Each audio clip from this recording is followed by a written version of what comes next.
it looks any less pixely or any sharper than my full HD phones. So I wouldn't obsess too much on that. Some of it is just specs war. 1080p and a 5.5-inch display is just awesome. Plus, Apple has improved the display. Every year they do this, an IPS display, and they have what they call dual domain pixels. It's supposed to increase side viewability, and I can tell you in person it does. The camera may have trouble due to glare and things like that, showing it to you, but really very good, very wide viewing angles. And if you're sharing content and two people are sitting down and actually watching a movie, which is something you might do with something this big, well, that does make a difference. Also, as they get the substrate even closer to the surface of the glass, more than ever the icons look like painted on the glass. It's just kind of surreal and beautiful and iPhone-esque. As ever, 500 nits of brightness, so a very bright display, and also one of the most outdoor viewable displays. This and the higher-end Nokia Lumias that have their outdoor viewability option really are some of the best for outdoor use. As Samsung Galaxy S5 can do a pretty good job. I expect the Note 4 will do better than even the Note 3. But with those, you really get maximum brightness only when you have auto brightness enabled, which I'm loath to do because it's so darn dim indoors unless you're in a really bright office. So I'm always going outside with my Galaxy S5 and then switching off auto brightness or suddenly just having to slide that slider up to see it. With this, you just go outside, you can see it just fine. As the usual auto brightness function that you can fine tune with the slider as well. So while we're looking at landscapey things right here, some apps support landscape, some don't, even among Apple's built-in apps. I suppose is where they thought it made sense, maybe where they had time to develop it or not. Third-party apps is really up to them. For example, we have the CNN app on here, and it's already been updated to use the two screens right here, so we can scroll through our content on this side and then play our video or read the article on this side. So, very useful. Now if we switch to portrait mode, it looks more like your conventional presentation of the article. There it is, and if we go back home, you see the usual thing that you would on any iPhone. Speaking of any iPhone, that gets into the fact that applications do have to be updated to take advantage of the higher resolution display. Now, with iOS, typically the ecosystem, you see apps updating very quickly, so I would expect that, unless you're using some obscure app by some little developer who hasn't really updated anything in a year or two. Other than that, they should come quickly. Until they do, though. For example, Gmail. Gmail is like Gmail for the blind now. It's exactly the same screen representation you'd see on an iPhone 5S, only stretched out bigger here. So, yeah. Come on, Google. Hurry up. Get it done. I know it's not in your best interest, maybe, but go ahead and do it. Anyway, for built-in applications, for example, weather. This is what you see in landscape mode as opposed to traditional, less exciting view right here. Even things like the clock have been tweaked. So there's our world clock view when we're in landscape mode. Isn't it nifty and visual? Cool, huh? And there's our traditional view there in portrait mode. Now, for something like the web browser, the real benefit here is you're going to see a bit more text than you will on the iPhone 6, certainly more than the iPhone 5S, but everything's going to be bigger, so you don't have to pinch zoom so much. And we have room for this nifty new keyboard over here, which has cut, copy, paste, access to voice dictation, your emoticons, all sorts of stuff like that. And it works as well as ever. I still wish that there would be a comma here at the root level, but you can't have everything. By the way, this is iOS 8, so you can now install third-party keyboards like Swipe and other popular keyboards, though most of them don't seem to have quick access to the dictation or voice command feature.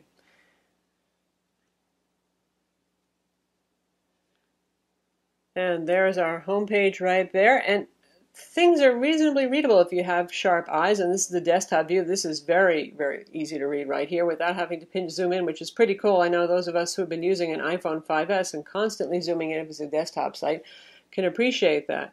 And let's compare this to the iPhone 6 with the 4.7-inch display, lower resolution, so you can see how much you see on screen. And lo and behold, there's obviously the iPhone 6 below the smaller screen here. You're seeing about the same amount of stuff on screen. The difference is it's larger and more readable initially without having to pinch zoom on the iPhone 6 Plus.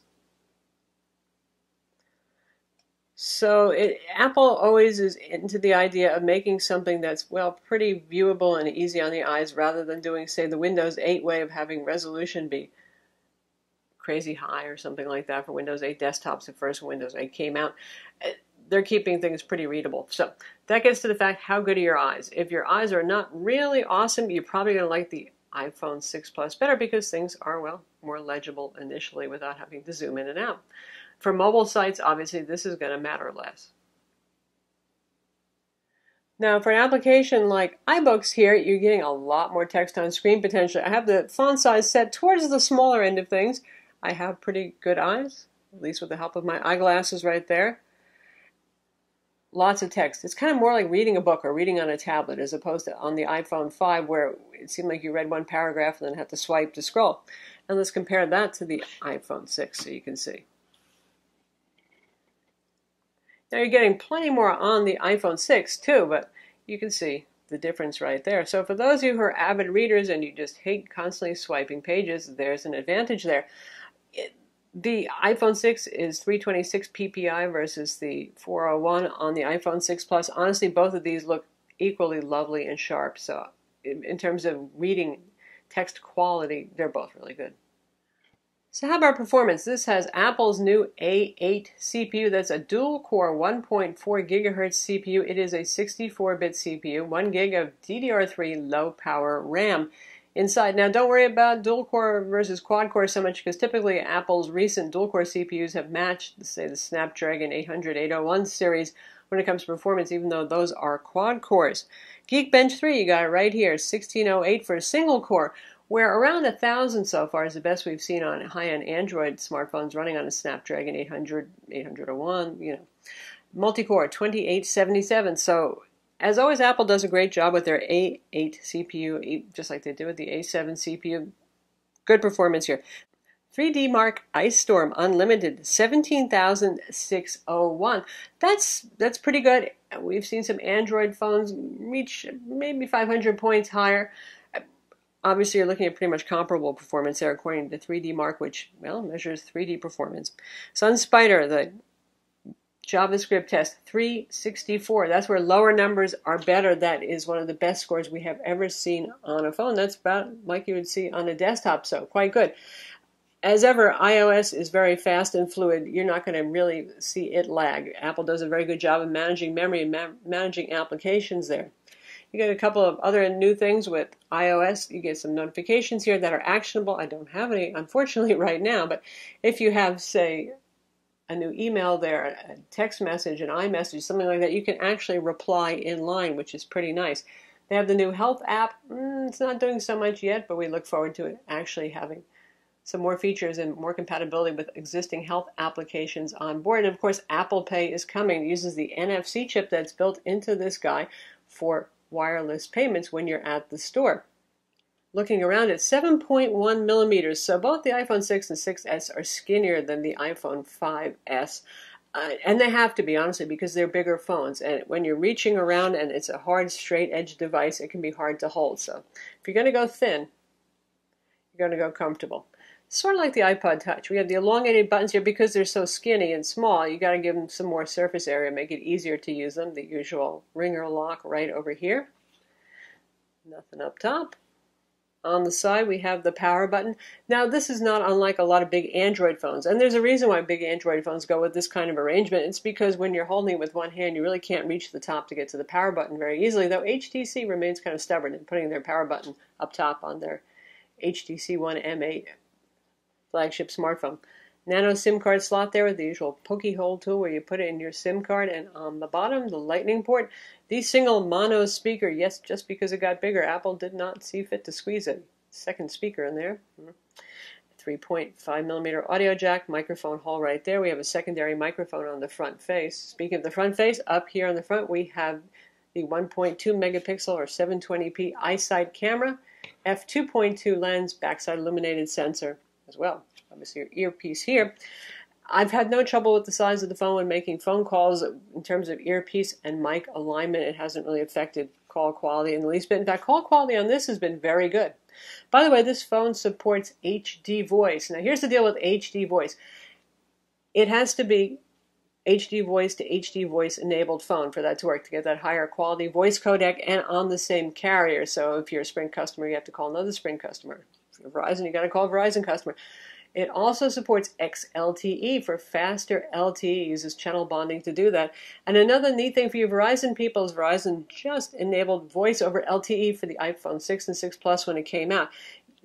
For that works for any call. You don't have to be calling another Verizon phone or anything like that. That just means that it's going to use LTE for voice. It won't use your minutes, don't worry, or anything like that, or count against your data bucket. I mean, yes, it will use your minutes. It doesn't count against your data bucket, excuse me.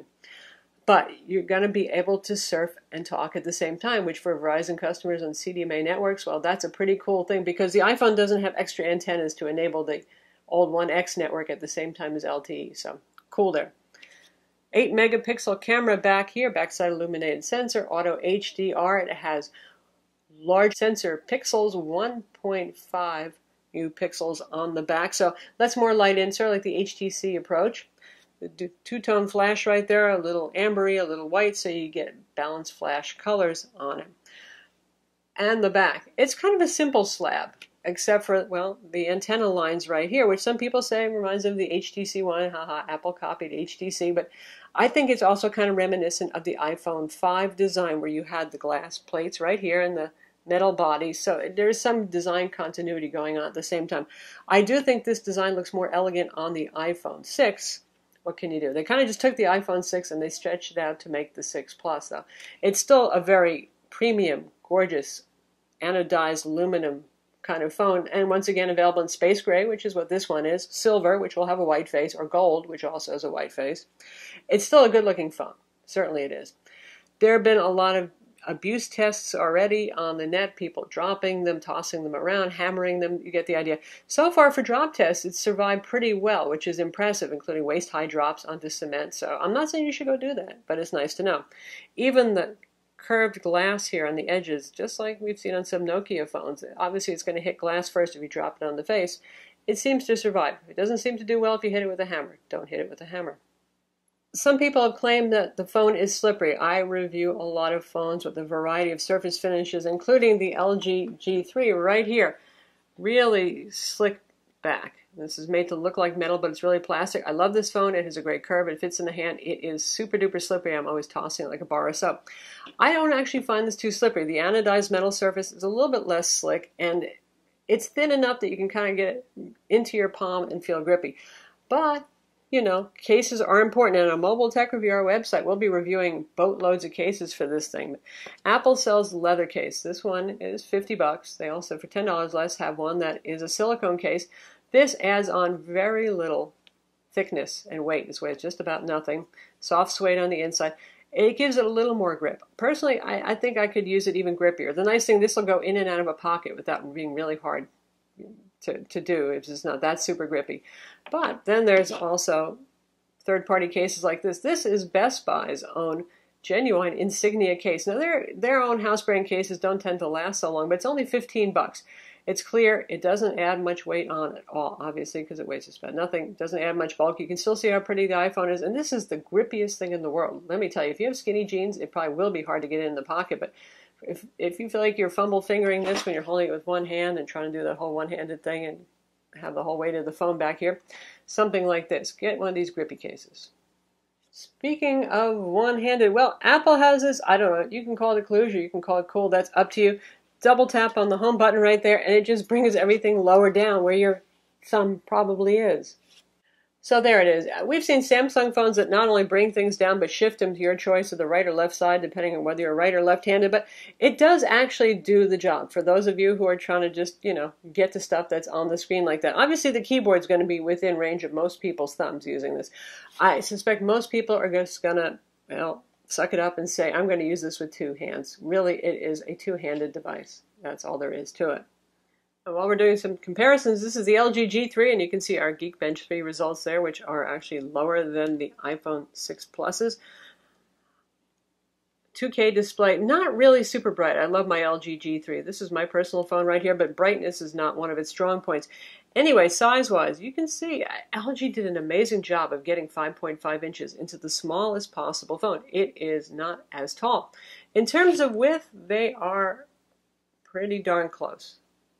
In terms of thickness, they both taper, so it's a little bit hard to tell there. But the LG G3 has that nice curve that actually feels good in your hand right there. So it's a nice phone to hold on to. If we put it on the table right here, you can see the LG G3 is actually quite a bit thicker there. They just hide it well because of the thickness of the back. Now, some of you may find that ergonomic. Like I said, it kind of sculpts and fits in your hand, but there it is. Now we have the Samsung Galaxy Note 3, about the same dimensions as the upcoming Galaxy Note 4, and you can see it too is thicker. Samsung does make a darn skinny phone there, but not quite as skinny. But in Samsung's favor, it still has a removable back, a removable battery, and a slightly larger 5.7-inch screen. They've done a good job of really not taking up too much space other than allowing for the screen itself. And here they are side by side. You can see the iPhone 6 Plus is a little bit taller even than this. Not as big as something like the Nokia Lumia 1520, which is a 6-inch Windows phablet, but still bigger. One thing that is nice is the iPhone is a bit narrower, and you'll notice that when you're holding it because it means less of a palm stretch, just a little bit, but it's there. And the Samsung Galaxy S5 right here. I would call this the mainstream for Android phones. You know, the 5-inch-ish kind of size right there. And again, Samsung does a very good job of making a compact device, and of course it's going to be smaller. Not wildly smaller, say, compared to going from the iPhone 5 to the iPhone 6 Plus or something like that, but it is smaller. Speaking of the iPhone 6, we'll hold it up again so you can see it. And the iPhone 6 is about the same size as the Galaxy S5. So there's the difference in your hand. Now, I know you Android people particularly, but probably some of you Apple folks too are going to be saying, why in the name of God did they have to make the phone so tall? What are they doing with that space? Well, you can check out iFixit. They always have teardowns, and you can see that every millimeter is crammed with components in here, and particularly big phone, they put in a big battery. Nobody's going to complain about that, I don't think. Longer battery life is, well, just about one of the most awesome things there is.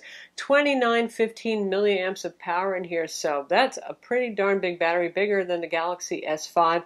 Now, the LG G3 and the Note, they managed to pack some pretty darn big batteries in there too, but what it means for our iPhone 6 Plus is, depending on how you use it, for you folks who are moderate, not constantly glued to your phone kind of people, you probably get 2 days of use on a charge. Significantly greater battery capacity, almost double the capacity of the iPhone 5S. Of course, this is powering a much larger display too, so that is going to use some of the power. And battery life is dependent on how much screen on time you have.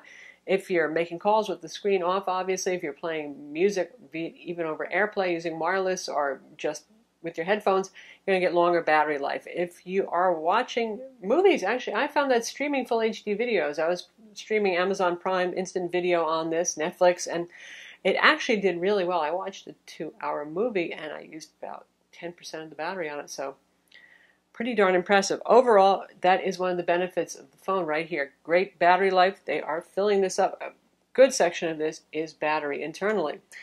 Battery is sealed inside, the usual unibody design. You're going to have to take it in. What they're going to do is they're going to unscrew 2 little pentalobe screws down here, and they're going to use a screen sucker, and there's some adhesive here, pop it off, and then replace the battery for you should you ever need to do that. But if you're one of those people who every 2 years gets a new iPhone, you won't reach that point anyway. The battery will last you that long without diminishing in terms of charge duration. Does charge pretty quickly. It is a big battery, so this takes longer to charge than the iPhone 6. It's going to. It's a lot more capacity. It's 1,100 milliamps more inside, but still pretty quick. It's not really lagging behind Qualcomm's quick charge devices in terms of charging time, which is nice to see. The other thing you get on this is optical image stabilization for the camera, which you can laugh, but you know, on a windy day with something that acts like a sail, that's not a bad thing. Now, optical image stabilization really means that this lens is floating inside of here so that if you move, if you shake, if you've had too much Red Bull, it's okay. It will take care of you there. You won't have a jittery, nasty, blurry photo. This does not fix your 2-year-old running around really fast or your cat being hyper. It doesn't stabilize the things you're looking at. It only stabilizes the camera and you. Got that? Now, some people say, oh, well, that's nice, but I'm pretty steady-handed there. You know, I have a gin and tonic and I'm mellow. No, it's not just about that. Optical image stabilization actually allows it to use slower shutter speeds. You can actually go for lower ISOs, things like that. So you actually may get somewhat better picture, too, with optical image stabilization. So just keep that in mind. It doesn't mean it's going to blow the socks off the iPhone 6 camera. It actually doesn't, but a little bit better, I would say it is. And Apple's finally adding some features in here. You've got your usual swipe. You can do a photo, you can do a video, slow-mo video. You can go to 120 or even 240 frames per second for really serious stuff. You got time-lapse. You can make it go hyper fast as well. The usual square photo versus regular photo, pano, auto HDR, easy to turn on and off there. Control your flash right there. You got a timer for front or rear camera. Switching to the front or rear camera, and visual effects right there, a bunch of them. If you say, forget it, I don't want anything, just tap that again. And here's some of the photos that we took. Really very pretty. And we'll splice in the full size of these so you can see them. And that was kind of a reverse depth of field test. I wanted to see how it did with the foreground blur, because honestly, you still don't get that much depth of field on any mobile camera. I don't care how nice it is, but really gorgeous level of detail. And we'll splice that in so you can see. I found it was a little overeager to do auto HDR. And honestly, it did better without the auto HDR on a lot of the time. But you can pick and choose. It'll save both files. And there's something taken in very low light with a lot of contrast and actually maintain the detail in his fur. So really nice camera, yes. 1080p video at 60 frames per second, slow-mo, time-lapse, you name it, you bet. And there's a whole bunch of third-party camera add-ons, so you can get really creative with this, and I'm sure people will. Is it the very best camera on the market? No, it's not. And I know you Nokia, Lumia people are going to be jumping up and down talking about your cameras because they are really pretty awesome. But is it one of the better cameras on the market? Yes, it is. And as ever, it's easy to shoot with. You don't get all the manual control that you would, though, on some Android phones, and some of you may miss that. But I find most of the time, iPhone cameras actually just do the right thing.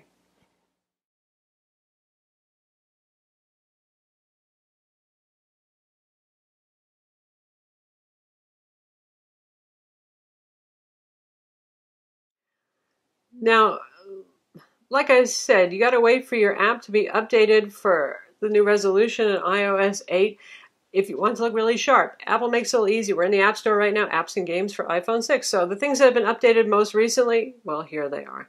So you can figure it out. One of them is Asphalt 8, and we are going to check that out now to see how gaming is on this big screen phone.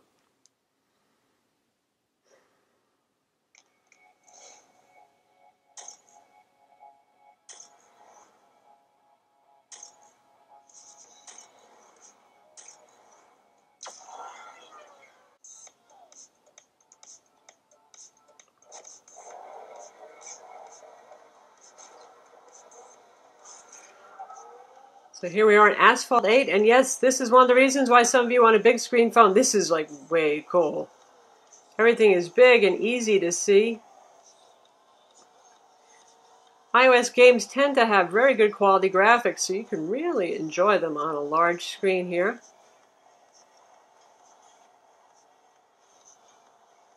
At 6 ounces, the phone is not too heavy to hold for gaming, at least not in my opinion. Hey, go to the gym if you think 6 ounces is too heavy for gaming. It's not. So great experience right here. Obviously the performance is top notch too. The A8 CPU, well, does the job nicely. So that's Asphalt 8 running on the iPhone 6 Plus. All right, let's talk pricing and specs. Now, we're actually putting this at the end because, let's face it, if you've been interested in this phone, you've probably been all over Apple's website and you've got the specs memorized. But just in case you don't, LTE 4G, the model that's sold by most carriers in the U.S. has it on 16 bands. Wow, that's an incredible number of bands. If you buy the Verizon one, they have to sell all their 4G LTE phones unlocked. Just a little tip there. Of course, you may not be able to get away with doing that unless you have some kind of contract with them. Apple Store might sell it to you. T-Mobile one, obviously, if you pay full retail for it and you buy it from an Apple Store, that one's also unlocked. It will work on AT&T, T-Mobile, and other GSM carriers. Will not work on Verizon or Sprint. Sprint people, there's a special model just for you. That has to do with Sprint's channel bonding over different bands for LTE. So you guys actually do everything just a little bit different there in terms of model. Anyway, pricing $750 for this 16 gig. 64 gig is the new 32 gig. There is no 32 gig, so that's your next step up.